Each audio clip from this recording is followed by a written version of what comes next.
Salut à toi mon ami, c'est Candy, j'espère que tu vas bien. Donc aujourd'hui je réponds à la question dans quoi faut-il investir pour faire du gros cash en immobilier? Maison, parking, cave, local commercial, studio, quoi choisir?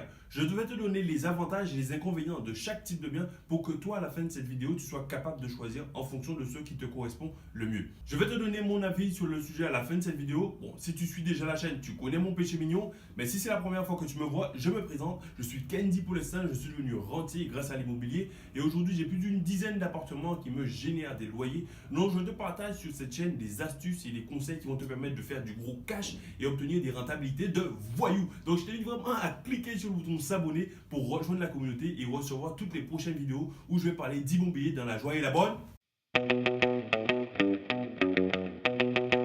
Le premier type de bien qu'on va voir aujourd'hui, ça va être la maison individuelle. L'avantage de la maison, c'est qu'en location standard, tu vas pouvoir louer beaucoup plus longtemps. C'est-à-dire que ton locataire, quand il va être en place, en général, ça va être une famille. Donc, elle va pouvoir rester beaucoup plus longtemps. Donc, tu auras un turnover beaucoup moins important sur ton bien. Ça, c'est le premier avantage. Deuxième avantage, c'est que tu vas pouvoir louer beaucoup plus cher que si tu devais louer un appartement. Parce que là, tu vas proposer un jardin. Donc là, c'est normal que tu puisses louer beaucoup plus cher. Mais de la même façon, tu vas pouvoir vendre aussi plus cher ton bien. Donc ça, c'est le troisième avantage, c'est qu'à la revente, tu pourras vendre beaucoup plus cher ton bien parce que là encore, tu auras un jardin que tu auras proposé, donc ce sera beaucoup plus cher. Ça, c'est le troisième avantage. Le quatrième avantage, c'est que tu seras le seul patron, c'est toi le boss, c'est toi qui décides si tu veux faire les travaux ou pas. Et encore, tu n'as pas de frais de copropriété parce que tu es seul à bord, c'est toi qui décides de ce que tu veux faire. Donc ça, c'est les quatre avantages de la maison individuelle. L'inconvénient de la maison individuelle, c'est qu'en location standard, ce sera plus difficile pour toi de trouver un bon locataire solvable. C'est-à-dire que comme ton bien sera beaucoup plus cher, donc ce sera plus difficile de trouver quelqu'un qui a les moyens pour pouvoir payer ton bien. Ça, c'est le premier inconvénient. Deuxième inconvénient, c'est que comme ton bien justement va être loué par une famille, ce sera un locataire, donc le risque il sera beaucoup plus important. Tu vas avoir soit 100% de tes loyers s'il paye ou 0% de tes loyers s'il ne paye pas. Donc ce qui fait que ça devient beaucoup plus risqué pour ton investissement. Le troisième inconvénient, c'est que si tu as loué ton bien à une famille, ils sont restés assez longtemps, peut-être qu'ils avaient des enfants, des animaux, donc tu as peut-être Loulou qui a écrit sur le mur avec ses feutres, tu as peut-être Félix qui a défoncé la porte avec ses griffes, enfin bref, c'est le bordel, donc tu vas devoir sortir beaucoup d'argent de ta poche pour pouvoir remettre ton bien en état. Après, il y en a qui vont dire, oui, mais Candy, tu as la caution, oui, même si tu as pris 2 mois de caution, crois-moi que tu ne pourras pas rénover entièrement ton bien avec ces 2 mois de caution.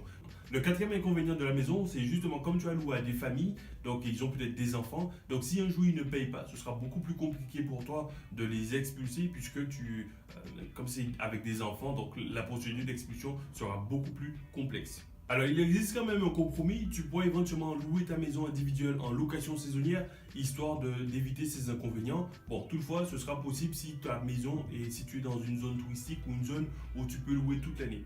Le deuxième type de bien qu'on va voir aujourd'hui, c'est les appartements. Alors, l'avantage de l'appartement, c'est que le prix d'achat est beaucoup plus attractif que par rapport à une maison. Donc, tu pourras vraiment acheter beaucoup plus facilement. Et le deuxième avantage, c'est que c'est un bien qui va se louer très facilement. C'est-à-dire que tu vas avoir énormément de personnes qui vont rechercher ce type de bien, des personnes seules par exemple, qui vont rechercher ce type de bien, donc tu pourras louer ton bien très très facilement. L'inconvénient par contre de l'appartement, c'est que justement, tu n'es pas le seul maître à bord, tu fais partie d'une copropriété, donc tu vas avoir des frais engendrés par cette copropriété, donc ça c'est le premier inconvénient.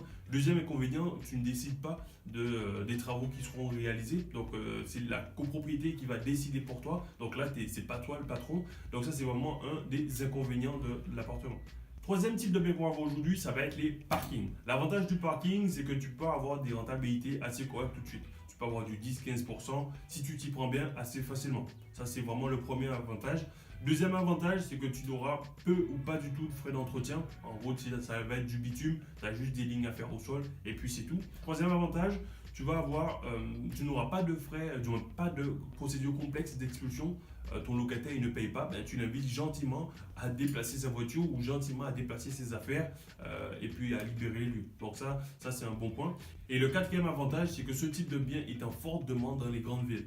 Donc si aujourd'hui tu habites à Paris, tu habites dans une grande métropole, c'est un type de bien que tu pourras facilement louer. Donc ça peut être un bon point. Alors l'inconvénient du parking, c'est que les revenus sont assez faibles. Donc tu vas devoir avoir un grand nombre de lots pour pouvoir te générer un revenu suffisant. Par exemple, si tu veux te générer 10 000 euros de revenus, avec des appartements, tu vas avoir par exemple 10 appartements qui vont générer 10 000 euros, donc ça te fait 10 000 euros. Par contre, si tu veux générer 10 000 euros avec des parkings à 50 euros, ben là, ça te fait 200 locataires à gérer. Donc, ne serait-ce pour vérifier que tous tes locataires ont bien payé, ben, tu vas devoir passer énormément de temps à vérifier. Donc, quand je fais ça, c'est l'application sur ton compte en banque. Tu comprends? Je rigole. Le quatrième type de bien qu'on va voir aujourd'hui, ça va être les locaux commerciaux ou même industriels ou peut-être même les bureaux. L'avantage de ce type de bien, c'est que tu vas faire du gros cash. Quand tu vas louer ce type de bien, tu vas pouvoir les louer beaucoup plus cher que quand tu vas faire de la location à des particuliers. Donc justement, ça c'est le premier avantage. Deuxième avantage, comme tu travailles avec des professionnels, ben, tu auras nécessairement moins de social à faire en gros. Donc ça c'est le deuxième point. Et le troisième point, le troisième avantage justement, c'est que tu vas pouvoir, du moins tu auras moins de turnover sur ton bien. En général, quand un business est en place et qui tourne bien, bon, il n'y a pas de raison que le commerce, ton locataire, il s'en aille parce que si son business tourne bien, en général, il va rester. Par contre, l'inconvénient de ce type de bien, c'est que tu vas vraiment dépendre de la situation économique du secteur.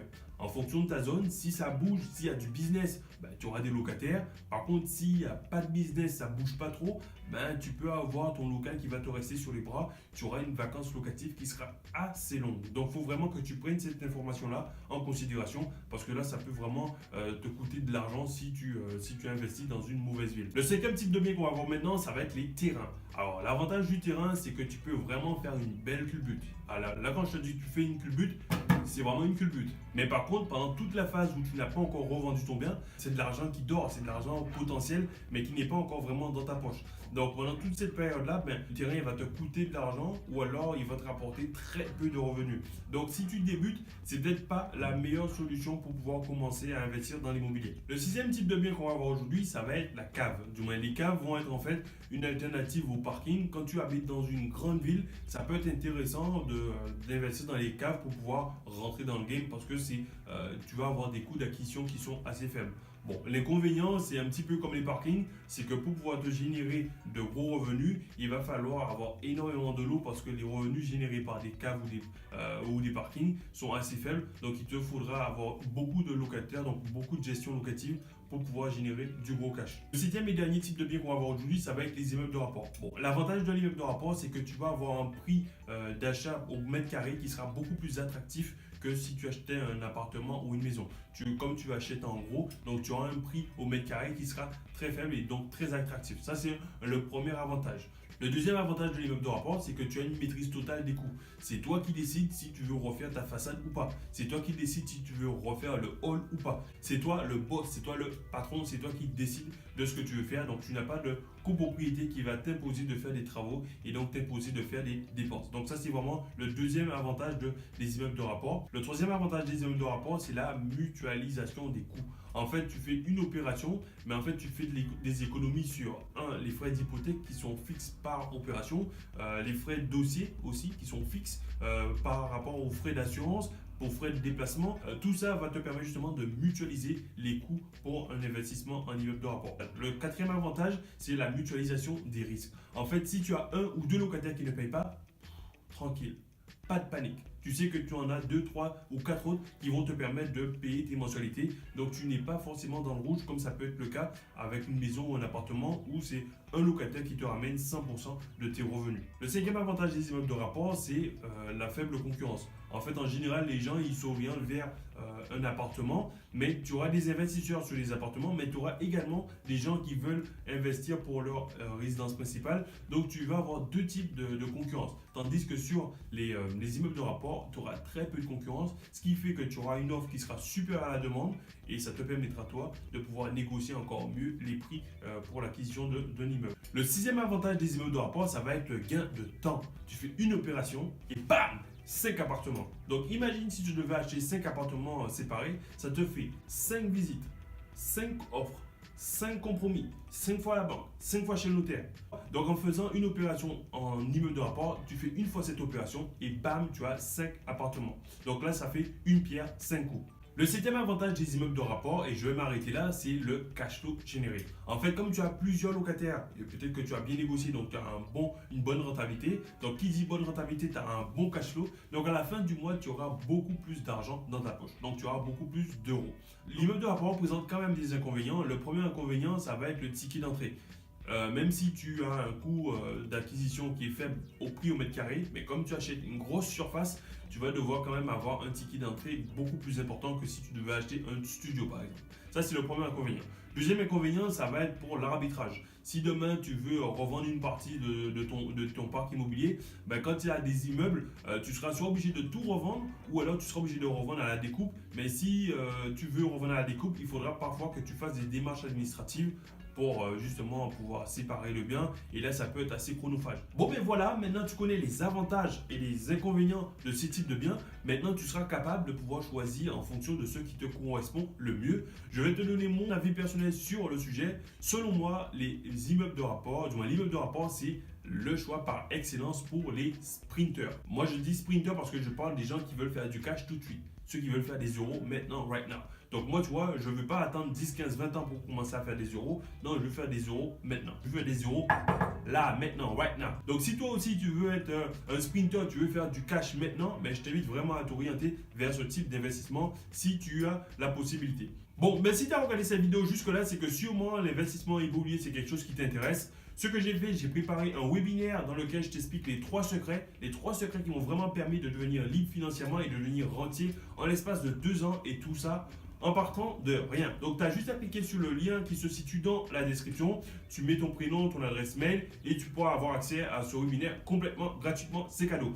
Si tu penses que cette vidéo peut aider une autre personne, je t'invite à lui partager cette vidéo. Et si ça t'a aidé, ben, tu me mets un gros pouce bleu. Si tu as des questions ou des remarques, tu me les mets dans les commentaires. Si tu n'es pas encore abonné, je t'invite à le faire maintenant pour rejoindre la communauté et recevoir toutes les prochaines vidéos où je vais parler d'immobilier dans la joie et la bonne humeur. Bon, d'ici là, mon ami, je te souhaite une excellente journée. Je te dis à bientôt et je te dis ciao, ciao!